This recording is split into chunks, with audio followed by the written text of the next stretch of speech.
In this video, we're going to be looking at another use for Nmap, which is slightly more aggressive than just a ping sweep, and that is a port scan.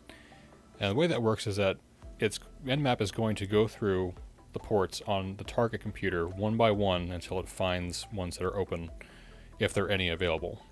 So because this is a somewhat more aggressive function of Nmap, a good way to test out using it is on your personal router. So one way you can get to that information is if you go to the Start menu, right click, go to Settings, then go to Network and Internet, and then go down to View Your Network Properties.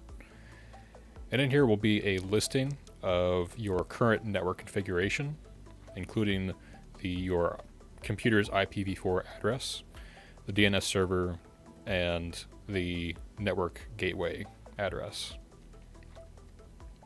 In this case, what we want to do is we want to use the default gateway address, because almost always this represents the router.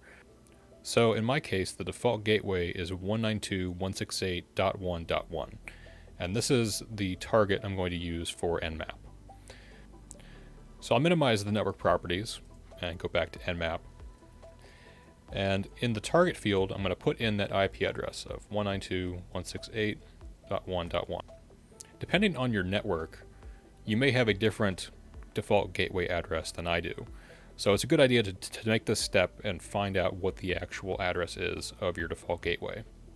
Once you have the default address of your router in the target field, we can go to Profile, use the drop-down menu, and select Quick Scan. And then we can press the scan button. Once the scan is finished, you can see that we have some results here. In this case, our router has 3 ports open, 53, 80, and 443. From this information, we can see that there are at least 2 services running. Even though there's 3 ports, 2 of these are for the same service. The first one being port 53, which is domain, which means that our router is providing a DNS server. And secondly, we have the 2 HTTP and HTTPS ports 80 and 443. So from this information, we can determine that this router likely has a web configuration page where you go on to configure it, and it also provides a DNS service for our network. We can verify this by going to our web browser and typing in the IP address that we used for our target. So in this case, 192.168.1.1. And you can see we have a configuration page for our router. In this case, it's a pfSense router. So what I'll do here is I will go into the router settings and enable another service called SSH, or Secure Shell. Now that Secure Shell is enabled, I can go back to Nmap and run another scan. We should see another port open up, in this case port 22. Now you can see here that we have port 22 open on the router now. And this port is now responding because we opened SSH up on the router. And this method of scanning can be used for any device on your network that has an IP address. So for example, on my personal network, I have a server at this address that I can run the scan on. And I will do another quick scan. You can see here there's several ports that are open: SSH, HTTP, RPC bind, NetBIOS, HTTPS. So based on these ports here, we can determine a couple things. For one, it has a web server that's running, it has SSH, and given the RPC bind, NetBIOS, and Microsoft DS, we can make an educated guess that this server is most likely running a version of Samba or SMB for file sharing. And just so I can give you an idea of what's going on under the hood, I have Wireshark running here, and I'll go ahead and run the same scan from before. And if I go to Wireshark, you can see there's a lot of packets that have come up. And if you look at these, you can see that it's sending SYN packets to all of these various ports on the server. One thing you can notice though right away is that almost all of them are not getting responses. They're either getting reset or just ignored completely. Some of these though are receiving responses. For example, we know from the scan that port 80 is working, so it does get a response from port 80 down here.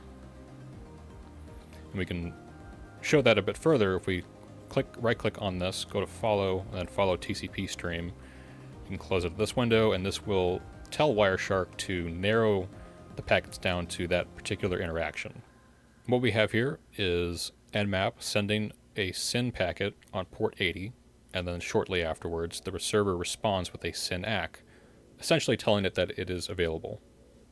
But because Nmap is basically just hammering this server with requests on every port it can think of, this can easily be seen as a network attack. So when you do this kind of port scan, you want to make sure that you have permission to do this, either by using your own systems, or if you have a system that you know you're allowed to run this kind of scan on.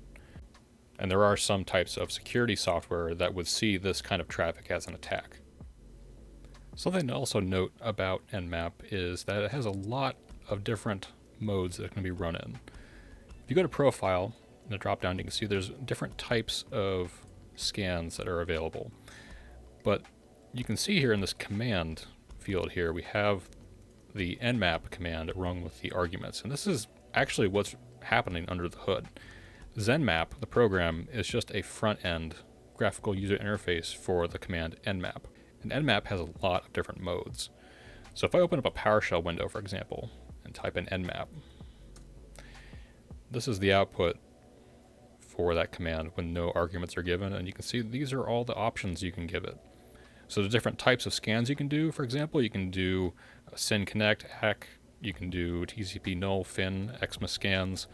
All these are different variations on existing protocols to help it try and detect ports that may only respond to certain types of packets, or if there's some type of protection in place for those ports. But any of these options in here can be inserted into the command up here. So because we have this set to quick scan, we can look at the command and see that it's running the command Nmap with the options T4, F, and then the IP address.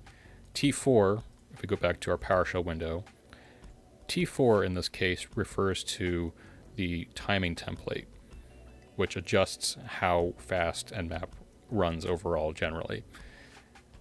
The other argument is F, which stands for fast mode, which means that it's going to scan fewer ports than it would otherwise in its other modes.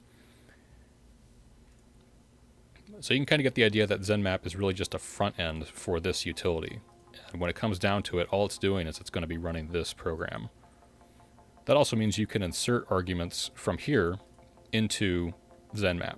So for example, if I want to do a UDP scan, I can insert this -su command into our options here. So if I remove these two arguments and replace it with su, it will do a UDP scan instead of a TCP scan.